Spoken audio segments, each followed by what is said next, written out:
สวัสดี FC ทุกคนเนาะมื้อนี้ถือว่ามีลูกค้าฝากสุดรถเข้ามาแปลงเนาะ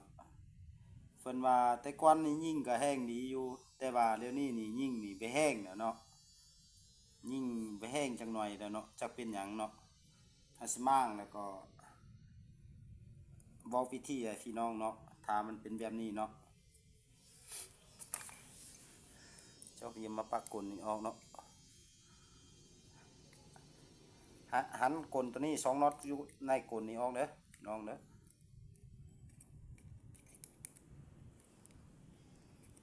หันออกเนาะหันออกจนหมดพี่น้อง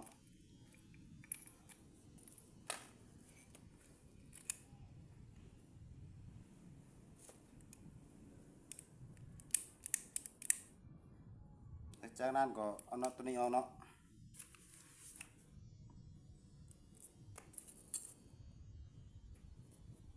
น็อตตัวนี้ออก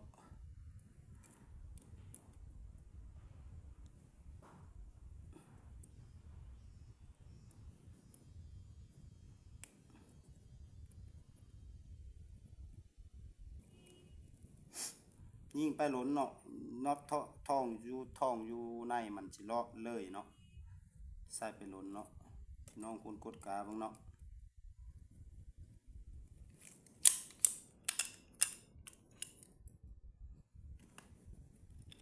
อยู่ในนี่จะมีน็อตตัวนึงเนาะจับตัวนี้เนาะ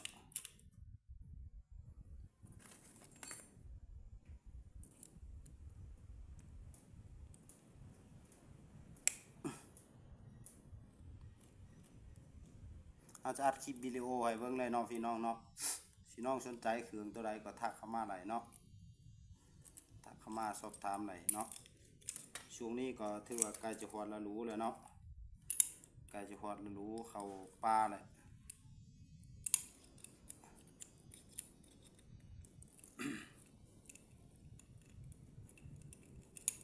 มันจะมีระบบซับซ้อนหลายเนาะพี่น้องเนาะ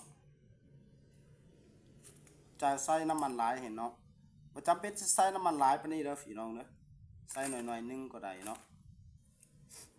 จากนั้นก็เอาน็อตมาเลยนี่เอาเนาะ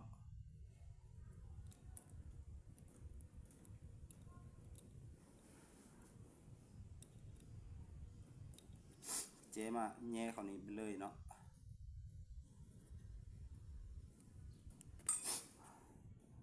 เดี๋ยวเหลี่ยมมันแย่เนี่ยนี่เนาะตำเนี่ยนี่เนาะเด้พี่น้องเห็นบ่เนาะมันเลยพี่น้องแกนว่าวมันก็เลยสั่นเนาะเด้อาศัยเบิ่งเด้โอ้เกือบจะบ่มีฮอดแกนว่าวแล้วเนาะหน่อยสั่นหน่อยเดียวนึงเนาะพี่น้องเนาะซ้ำนี่เด้เนาะน็อตตัวนี้ปิ้นน้องเนาะพี่น้องเนาะแกนว่าวเห็นตัวหน่อยเดียวนึงเนาะเฮาปิ้นน็อตตัวนี้เข้าคืนแล้วก็เอา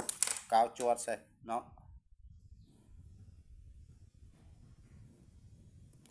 สำหรับเรา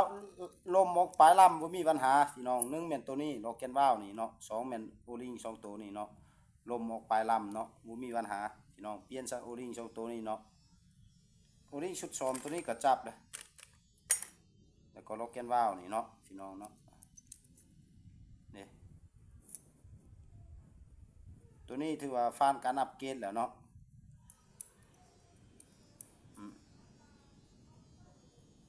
เขาจะแปลงให้ฟรีๆเนาะอันนี้เป็นลูกค้าเขาเนาะเขาจะแปลงให้ฟรีๆโดยบ่คิดหลายเงินจากกีบเนาะอันนี้เนาะนี่ถ้าว่าซื้อน้ำเฮาจะแปลงให้ฟรีพี่น้องถ้าบ่แม่นซื้อน้ำเฮาบ่รับแปลงเนาะเพราะเฮาบ่มีเวลาเนาะเบียกเฮาก็หลายเนาะเนาะเด้เฮาจะแทกเบิ่งแบบยังจักมิลเนาะ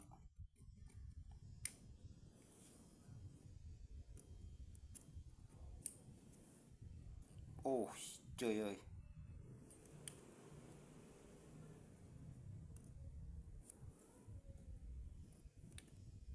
โอ้คือว่ายังสั่นแท้3.05มิลเนาะ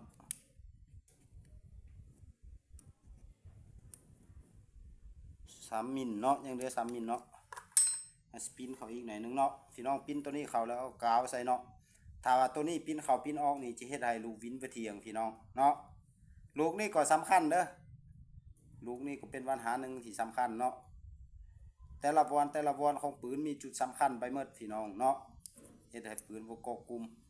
พี่น้องควรแปลงจังไดพยายามติดตามคลิปของข้าพเจ้าเลยเนาะนี่เนาะแปลงจังไดให้มันเข้ากลุ่มเนาะอันนี้ปืนเป็นปืนเวียดนามผลิตเนาะพี่น้องเนาะมันบ่คือของปืนของเมืองนอกเนาะพี่น้องเนาะปืนของเมืองนอกเขาจะเฮ็ดมาให้ละเอียดเนาะสำหรับปืนเวียดนามนี่มันสิผ่านการแปลงการจูนเนาะมันจังสิถึกถ้าเฮาบ่แปลงบ่จูนมันก็บ่ถึกแหละพี่น้องเนาะถ้าเฮาบ่แปลงบ่จูนมันใครสนใจก็ทักเข้ามาเนาะตักติโก้ก็ยังมีเนาะตักติโก้ K2 เนาะพี่น้องเนาะเด้ K2 นี่ก็ตักติโก้เนาะถ้าซื้อน้ำเฮาสิแปลงให้ฟรีแบบนี้เนาะจะมาง่ายหรือยากก็แล้วแต่เฮาเนาะเฮาสิแปลงให้ฟรีๆพี่น้องเนาะสนใจเครื่องอีหยังก็เชิญทักเข้ามาไหลเนาะซื้อน้ำเฮามีรับประกันเปฝากมาเฮาแปลงให้ถ้าผู้อัปเกรดส่งมาเฮาอัปเกรดให้บ่มีปัญหาเนาะเรื่องอัปเกรดเจ้าเป็นผู้ซื้อเครื่องใส่เฮาเป็นผู้อัปเกรดให้ฟรีๆเนาะอันแนวนั้นเนาะบ่ว่าแต่เล็กอันนี้พี่น้องว่าจังซี่เนาะเล็กตัวนี้สำหรับเล็กตัวเปียดเหรียญเนาะพี่น้องนี่ถ้าบ่อยากให้มันไหลอยากให้ใช้ต้นทานอัปเกรดไปแล้วนะบ่จำเป็นจะสูบฮอดชุดคิดเขียวนี่ก็พอเนาะพี่น้องเนาะชุดคิดตัวเป็นเขียวๆนี่เนาะถ้าสูบกายนี่มันเป็นหยังบ่ก็บ่เป็นหยังเนาะจักหน่อยนึงมันก็ไหลพี่น้องตัวอย่างตัวยกตัวนี้เฮาอัปเกรดหลายหลีแล้วพี่น้องเนาะแปลงหลายหลีแล้วตัวนี้เนาะถ้าสูบหลายนี่กาย 3,000 หรือว่ากายเล็ก20นี่ไปว่าซั่นซะขีดเขียวนี่เนาะไหลโหลดอยากอัปเกรดก็อัปโหลดวาล์วตัวนี้มันบ่ไหลคืออย่าง16เหรียญเนาะพี่น้องเนาะสูบหลายมันก็ไหลเล็กตัวนั้นเนาะสูบวัด20 3,000ปลาย 4,000อีหยัง 3,000ปลายก็ไหลเนาะเล็กโต16เหรียญตัวนี้นี่สูบหลายหน่อยนึงมันไหลโหลดเปลี่ยนซุปเปอร์ลีนอีหยังก็ไหลโหลดยางโอลิงอีหยังก็ฟ้องสำคัญพี่น้องต้องรักษาทางกองสูบแลเนาะคือพระเจ้าเว้ามาเนาะให้พี่น้องขอเชื่อมั่นเฮาเนาะเชื่อมั่นสินค้าของเฮาเชื่อมั่นกับตัวเฮาเนาะเฮานี่เว้าความใดคำนั้นเนาะบ่จริงใจต่อพี่น้องแท้ลีก็ว่าลีบ่ลีก็ว่าบ่ลีเนาะเครื่องอีหยังก็บ่เครื่องอันนั้นเนาะเพราะว่าทุกๆเครื่องที่สินค้าที่เฮานำเข้ามาพี่น้องเฮาอาจจะเคยผ่านก่อนพี่น้องเนาะเคยทดสอบมาก่อนแล้วก่อนจะนำเครื่องเข้ามาขายบ่แม่นว่าเฮานำหาวเด้มาเอาเข้ามาขายหาวเนาะเฮาก็บ่อยากให้เสียเงินเฮาคือกันเด้นำซื้อเครื่องหาวมาในนั้นเนาะทุกๆอย่างเฮามีการทดลองพี่น้องเนาะสำหรับเบียดนี่พี่น้องโอ้เขาเจ้านี่ยิ่งดีใส่ดีเบียดนี่เนาะเขาเจ้าอัปเกรดแต่งดีปืนเบียดนี่ K2 ซื่อๆก็ใส่ลำซุปเปอร์เฮฟวีเนาะเฮาเคยไล่ไปยิงแข่งนำเขาเจ้ามื้อก่อนเนาะ 3K2 นี่นะเนาะตักติโก้นี่นะติดลำซุปเปอร์เฮฟวีเฮกลับมันอยู่หมดเนาะพี่น้องเนาะถือว่ากลุ่มของ K2 กับพักต่อเฮาไปยิงนี่ก็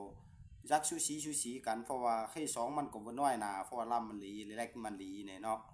เขาเจ้าติดแลก16เหรียญพี่น้องโอ้อันตรายสุดพี่น้อง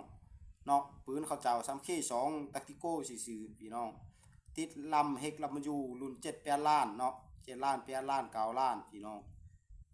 ซัมตักติโก้ใต้ติดซุปเปอร์เฮฟวี5ล้าน6ล้าน7ล้านพี่น้องเนาะแลกของเจ้าลีลำของเจ้าลีเขาเจ้าลีสปริงเขาเจ้าลีโอเคพี่น้องเนาะอันนี้บ่มีปัญหาเรื่องถือ3อย่างนี่ลีหรอกปืนน่ะแลกลีสปริงลีลำลีนี่โอเครถ3อย่างนี่ลีเนาะตักติโก้ K2 อีหยังกะแตพี่น้องให้พี่น้องเชื่อมันครับเจ้าเนาะครับเจ้าเว้าไปนี่บ่ได้ออกมาเว้าเกินเหตุและก็เกินผลพี่น้องเนาะเว้าตามความจริงเฮาก็เคยผ่านมาแล้วเนาะเคยลินเคยเปมาแล้วปืนหลายๆกระบอกมาพี่น้องเนาะให้พี่น้องเชื่อมันครับเจ้าแน่เนาะอันนี้เฮาจะแปลงให้ฟรีๆเนาะอันนี้ก็นี่เฮาปล่อยไว้ประมาณ2ชั่วโมงแล้วนี่คือจะน่าจะบ่ไหลแล้วเนาะถ้ามันไหลปล่อยไว้ 2-3 ชั่วโมงปล่อยปะไว้แบบนี้มันก็จักไหลแล้วเนาะคันมันไหลเนาะคันมันบ่ไหลนี่ปล่อยปะไว้ 2-3 ชั่วโมงมันก็ไหลแล้วเนาะพี่น้องเนาะอันนี้ก็พี่น้องทางแข่งหัวฟันเฮาฝากเข้ามาแปลงเนาะ ลาวก็สั่งซูเปอร์ลีนไปแต่ว่าบ่ฮู้อัปเกรดตอกเข้าลมอย่างหัวออกมาเที่ยวนี้เนาะเถื่อเฮ็ดให้เหล็กไหลขึ้นอันนี้ก็เป็นต้นเหตุพี่น้องเนาะมันกวดเบิ่งคันว่าเฮ็ดไหลหน่อยนึงนี่พี่น้องนี่ควรกวดเบิ่งเนาะเห็นไหลหน่อยนึงนี่เนาะไหลหน่อยนึงก็บ่ได้เด้อลูกก็ยักฟงคือกันเปลี่ยนซัมเมอร์ให้ซูเปอร์ลีนอีหยังมันเนาะมันจังสิมากลับมาถึกคือเก่าพี่น้องซูเปอร์ลีนโอลิงอีหยังเบียนเลยต่างๆอัปเกรดซะเนาะเบียนตัวนี้มันสิลดลมใบพี่น้อง เขาเจ้าว่าใส่เพื่อหยังเปลี่ยนเพื่อหยังอันนั้นคนบ่เข้าใจพี่น้องคนเข้าใจนี่เขาจะแต่งให้มันหลีให้มันเทแม่ให้มันคักให้มันกุ้มหลีคนเข้าใจเนาะคนเขาบ่เข้าใจนี่เขาเจ้าว่าเปลี่ยนให้หยังอย่างนั้นเนาะขอขอบใจหลายๆเนาะที่เข้ามาติดตามนะครับส่วนฝากกดไลค์กดแชร์กดติดตามครับเจ้าคือเก่าเนาะครับเจ้าจะอัปเกรดนี่ให้ลูกค้าเนาะขอขอบใจหลายๆที่เข้ามาติดตามเลยครับชมเนาะ